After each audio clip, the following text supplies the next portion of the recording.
آپ نے ایک دفعہ اپنی مسجد میں غامدی صاحب کا داخلہ منع کر دیا تھا. قرآن میں تو یہ بھی نہیں آیا کہ آدم علیہ السلام پہلے پیغمبر ہے. آدم جس طرح ہم کہتے ہیں اپنی کہانیوں میں ہماری ٹیکسٹ بکس میں لکھا ہوا ہے اور اما حوا اور یہ اور پسلی سے نکلنا یہ سب غلط ہے. پڑھنا اس کے سوری سامنے سجدہ سوکھا ہوا گارا نہیں ہے، لیس دار گارا ہے. اولڈ ٹیسٹمنٹ آپ مجھے سنا رہے ہیں. نہیں قرآن بتا رہا اولڈ ٹیسٹمنٹ شروع اس طرح ہوتا میں ہے. تو قرآن مجید And کا on the day one Lord said میں let there be Quran water and Majeed there was. یہ بھی طے پا گیا کہ آدم علیہ السلام پیغمبر نہیں تھے. اونٹ کو پیدا کرنے کا میں نے کہا اللہ تعالیٰ نے کیوں تشبیہ دی ہے؟ حابیل نے ایک بہن سے شادی کی، قابیل نے دوسری بہن سے شادی کی، تو یہ غیر اسلامی ہے. قبلۃ الاول بیت القدس کیسے ہے؟ پوری امت مسلمہ بے وقوفی کی بات کر. تو خانہ کعبہ میں بھی تو 300 بت تھے نا. خانہ کعبہ میں بھی ہم سے پہلے کفار تھے.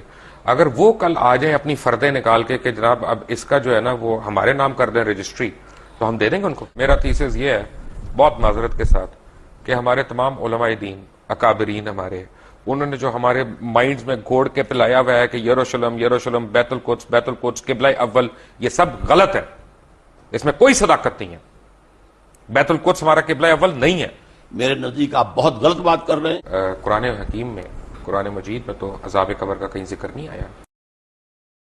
ایک تو ویسے مجھے آپ سے ڈر لگتا ہے، اوپر سے آپ جو ہے وہ پہن کے بھی سفید سب کچھ آگے ہیں جیسے کفن باندھ کے آ جاتا ہے آدمی. سر سے نہیں باندھا جی، کفن سر سے نہیں باندھا. یہی تو ہم کہتے ہیں ہمارے علماء جو ہیں وہ خود اپنے سر سے کفن نہیں باندھتے، دوسروں کے بچوں کو بھجوا دیتے ہیں آگے ادھر ادھر.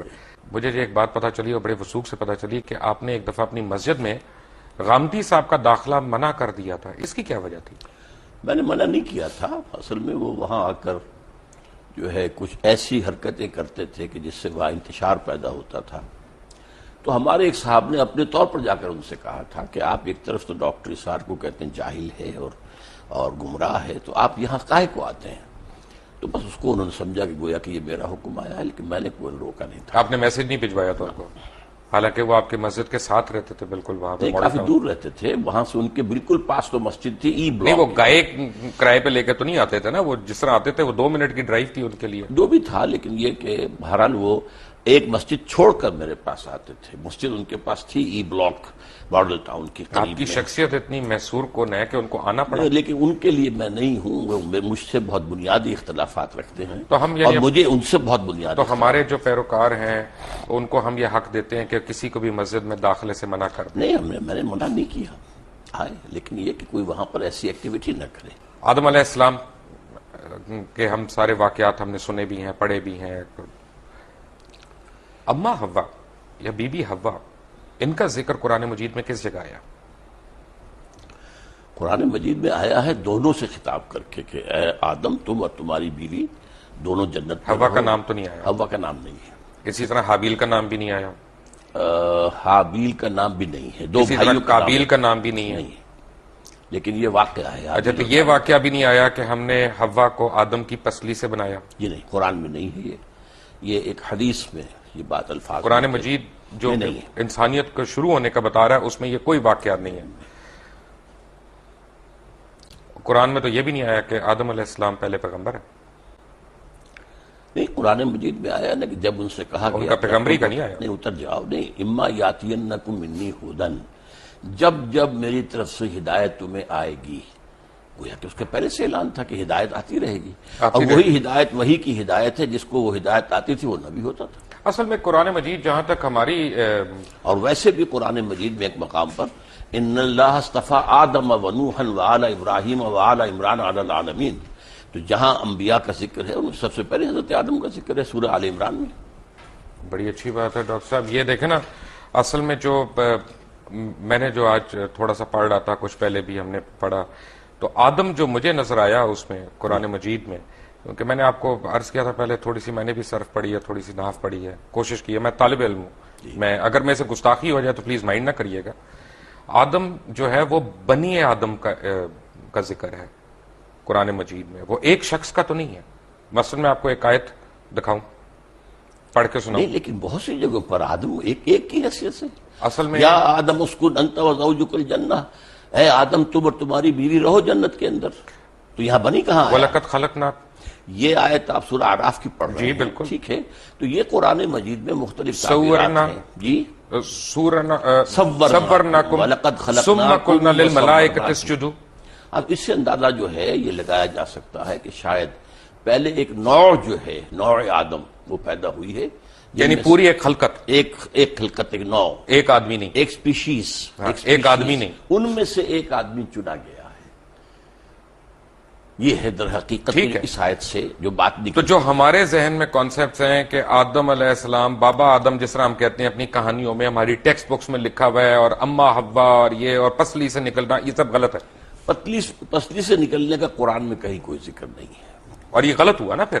اب میں نہیں کہہ سکتا، لیکن یہ کہ قرآن میں ذکر نہیں ہے اس کا یہ مطلب اگر ڈاکٹر صاحب قرآن میں نہیں ہے تو غلط ہے۔ قرآن مجید میں اگر ذکر ہی نہیں ہے تو غلط ہوا نا۔ نہیں، ضروری نہیں ہے، قرآن میں ہر شے تو نہیں ہے، قرآن مجید میں ایٹم بم کا ذکر تو نہیں ہے، تو یہ تو نہیں کوئی بات ہوئی، وہ تو ایک بات ہے جس کا ذکر کیا، جس کا ایٹم بم سے ہمارے دین کا تو تعلق نہیں ہے نا۔ نہیں، لیکن یہ کہ آدم حوا سے بھی بڑا آدم حوا سے تو کیا، آدم سے ہے، آدم نبی تھے۔ کون سی حدیث میں ذکر ہے حوا کا؟ کس کا؟ بی بی حوا کا۔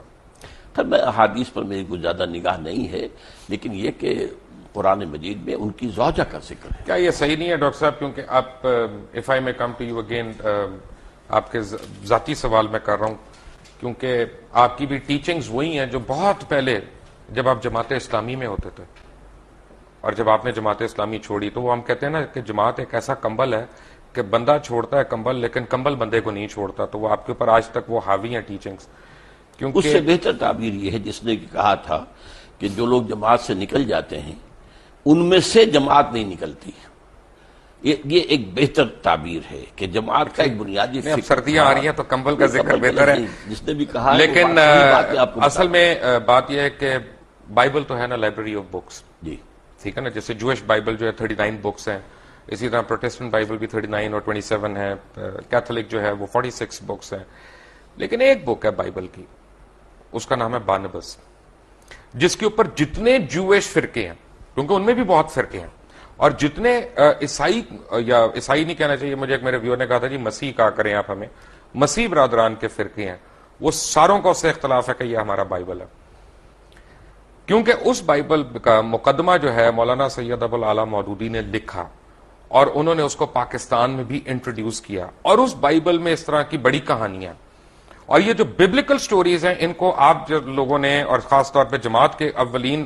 لیڈرز نے، ہمارے مذہب کا حصہ بنا دیا۔ میں معافی چاہتا ہوں، پہلی بات تو آپ نے یہ کہی کہ بائبل کی سٹوری ہے، برنباس کو انکلوڈ نہیں کرتے یہ بائبل میں، کوئی نہیں کرتا، وہ نہیں کرتے، نہیں، اس لیے ہم نے تو مقدمہ لکھ دیا ان کا۔ نہیں، وہ دوسری بات ہے، سوال پہلے یہ ہے کہ جو لوگ بائبل کے ماننے والے ہیں وہ بائبل میں برنباس کو انکلوڈ نہیں کرتے، اس کا یہ مطلب نہیں کہ برنباس درست نہیں ہے، برنباس اس لیے کہ 104 بائبلز تھیں، گاسپلز، ٹھیک ہے، جن میں سے چن کر 4 کو جو ہے کینونیکل قرار دیا گیا ہے، 100 bibles are there which are not canonical، apocryphal کہلاتی ہیں، وہ ان میں سے ایک برنبا بھی ہے۔ جو قرآن مجید کی میں نے آپ کو آیت کوٹ کی، اس میں تو لکھا ہے خلقناکم، کم تو پلورل ہے، تو اس کا تو مطلب ہے کہ ایک فرد واحد نہیں پیدا کیا گیا، ایک ساتھ پتہ نہیں کتنے لوگ پیدا کیے گئے، پتہ کتنے لوگ، کن فیکون تھا نا۔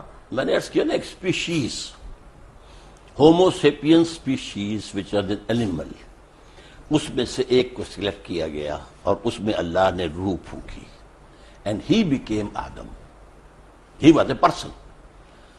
وَلَقَدْ خَلَقْنَاكُمْ ثُمَّ صَوَّرْنَاكُمْ ثُمَّ قُلْنَا لِآدَمَ یہ تو سارا قُلْنَا لِلْمَلَائِكَةِ اسْجُدُوا لِآدَمَ، اب آدم کا لفظ آیا، پہلے جو ہے جمع کا صیغہ۔ آدم، جس طرح انسان کا لفظ قرآن میں آیا کہ انسان ایک فرد واحد بھی ہے اور انسان پوری انسانیت بھی ہے، الانسان بن جائے گا وہ، لیکن یہ کہ یہ اس میں تو انسانن ہوگا تو ایک انسان، الانسان تو سارے انسان، یا کوئی خاص معین، یہی آدم کے لیے بھی ہے۔ آدم سو وی کین ریسٹ ایشورڈ کہ یہ جو ببلیکل سٹوریز ہم پڑھ رہے ہیں یہ ان میں صداقت نہیں ہے، ہم نہیں کہہ سکتے، اصل میں ان چیزوں کی انٹرپریٹیشن کے اندر اختلاف ہو سکتا ہے، لیکن یہ ہے کہ آدم جو ہیں وہ سلیکٹ کیے گئے۔ 2 مرتبہ قرآن میں آیا ہے کہ فرشتوں سے میں نے کہہ دیا تھا کہ میں ایک بشر بنانے چلا ہوں، انی خالق بشرا من صلصال من حمأ مسنون فاذا سویتہ ونفخت فیہ من روحی فقعوا لہ ساجدین، میں ایک بشر بنانے چلا ہوں جو مٹی سے، جو سوکھا ہوا گارا ہے، اس سے جب میں اس کی تکمیل کر لوں اور اس کی نوک پلک سوار دوں اور پھر میں اس میں اپنی روح میں سے پھونک دوں تو پھر پڑھنا اس کے سوری، سامنے سجدہ۔ سوکھا ہوا گارا نہیں ہے، لیس دار گارا ہے، لیس دار بھی کہا، سوکھا نہیں کہا۔ دیکھیے الفاظ کئی آئے ہیں، تراب بھی آیا، صرف مٹی کو کہتے ہیں، تین کہتے ہیں گارے کو، تین لازم وہ ہے جو آپ کہہ رہے ہیں، وہ جو جس کے اندر لیس پیدا ہو جاتا ہے، پھر سال وہ سوکھ کر جو کھڑکنے لگے، من حمئ مسنون. کیونکہ اللہ یہ تعالیٰ مختلف نے الفاظ یہ بھی ہیں، فرمایا یہ نا مختلف stages ہیں. کہ سب کی شکلیں اللہ تعالیٰ نے مختلف کی، سب کی بولیاں مختلف کی، سب کے اعداد و اطوار مختلف کیے.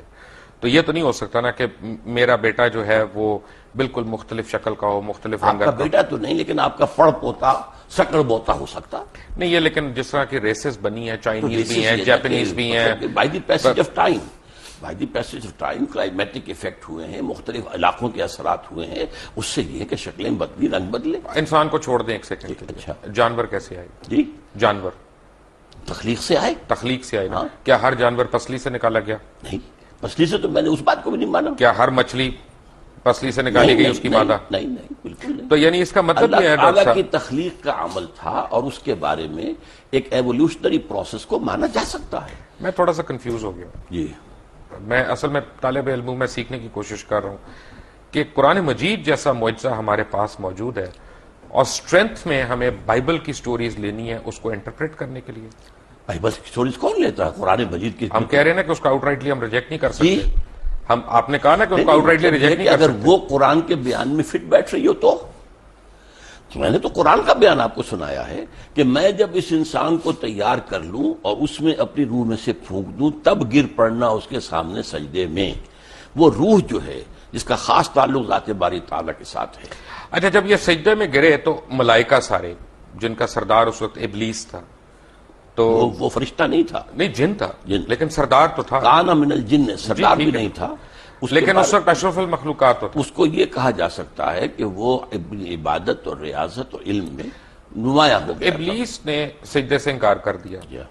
تو اگر یعنی ٹیکنیکلی میں دیکھوں تو ابلیس شرک سے انکار کر رہا تھا. شرک سے انکار کر رہا ہے ظاہری شکل میں، اور اللہ کا انکار کر رہا ہے اس کا حکم نہ مان کر. وہ تو کفر ہو گیا. بس تو کفر ہو گیا پکڑ کہاں پہ ہوئی؟ ہے. پکڑ کہاں پہ؟ کفر پر. انکار پہ یعنی غرور پہ نہیں ہوئی جب اس نے کہا کہ میں مٹی غرور کا کی وجہ سے اس نے انکار کیا نا. اس کے اندر جو ہے ابا واستکبر وکان من الکافرین، اس نے استکبار کیا. اس نے صاف کہا خلقتنی من نار وخلقتہ من طین. بالکل صحیح. خدا تو نے مجھے تو بنایا ہے آگ سے، اس کو بنایا اس کو بنایا مٹی سے، وہ بھی لیسدار مٹی سے. تو طے یہ پایا لیس دار کا دس دوبارہ آپ لے آئے. میں نے آپ کو بتایا تھا میں کہ لے وہ آیا. ایک لفظ ہے. تراب بھی ہے جس کے معنی صرف مٹی ہیں، تین بھی ہے جس کے معنی گارا ہیں، تین لازم کے وہ معنی ہیں جو آپ کر رہے ہیں. تراب ہے. ثم قال له کن فیکون. ہاں تو لیکن تراب صرف مٹی کو کہتے ہیں. یہ لیسدار ویسدار کہاں سے لے آئے آپ اس میں؟ وہ لیسدار اس میں ہے تین لازم. جو آپ کہہ رہے ہیں وہ سورۃ المومنون میں ہے، 12 نمبر آیت میں ہے کہ ہم نے انسان کو مٹی کے ست یا جوہر سے، اسے سوکھی مٹی سے اس سے بنایا. من سلالۃ من طین. جی. اور سورہ سجدہ کی آیت نمبر 7 میں بتایا گیا ہے کہ جو بھی چیز اس نے بنائی خوبی بنائی، اور انسان کی تخلیق کی ابتدا مٹی کے گارے سے ہوئی. گارے سے. تین. ٹھیک ہے نا. ابھی اس میں لفظ لیس نہیں آیا، آپ نہ ایڈ کیجئے لیس اس میں. لیس آئی سورۃ الصفت میں، ٹھیک ہے. آیت نمبر 11 میں. صفت کوئی صورت نہیں ہے قرآن کی. صاف صاف. سوری میں آپ سے سیکھنے کے لیے تو بیٹھا ہوں یہاں میں پہ. سکھا رہا ہوں نا، میں بھی سکھاؤں گا آخر. بالکل آپ سکھاتے جائیں، ہم سیکھتے جائیں گے. تو اس کا مطلب ہے کہ غرور اللہ کو نہیں پسند. بالکل نہیں. تو جب ہم یہاں پہ بیٹھتے اللہ کے حکم سے انکار اللہ کو پسند نہیں ہے. اللہ کے حکم کے غرور ہو گیا چاہیے. غرور تھا، حسد تھا، اس لیے کہ وہ سمجھتا تھا کہ میں اعلیٰ ہوں. حسد تو بڑی عورتوں والی صفت ہو گئی. نہیں، مردوں میں بھی ہوتی ہے. اچھا، تمام یہودیوں کے بارے میں قرآن کہتا ہے حسدم من انفسہم. اے مسلمان، جو تم سے حسد کی بنیاد پر یہ چاہتے ہیں کہ تم سے یہ نعمت جو ہے اسلام کی وہ چھن جائے. اصل میں تو وہ بھی مسلمان ہی تھے، لیکن انہوں نے حضور کو ماننے سے انکار کیا. بالکل. یہودی اور عیسائی یہ سارے مسلمان ہی تو تھے، کیونکہ دین ابراہیم ہے. اپنے اپنے وقت کے مسلمان تھے. یہ بڑی اچھی آپ بات بتا رہے ہیں. مجھے آنیسٹلی مجھے جو ہے نا اس کا تو یہ طے پایا کہ جب اللہ تعالیٰ نے کائنات کی تشکیل دی تو نہ صرف بنی نوع انسان بلکہ تمام جانور، جرند، پرند جتنے بھی ہیں وہ نر اور مادہ جوڑوں میں اس نے پیدا کیا. یہ بیک وقت نہیں ہے، اس کے اندر ایک ایوولوشن ہو سکتا ہے، لیکن کن فیکون ہے نا. کن فیکون اس کے بیچ میں ہمیں یہ نہیں پتا گیپ کتنا ہے. ہاں تو یہ اصل میں کن فیکون بھی قرآن میں آتا ہے، اور یہ بھی آتا ہے 6 دنوں میں پیدا کیا. وہ تو بائبلیکل اس ڈیز کائنات کو قرآن میں ہے.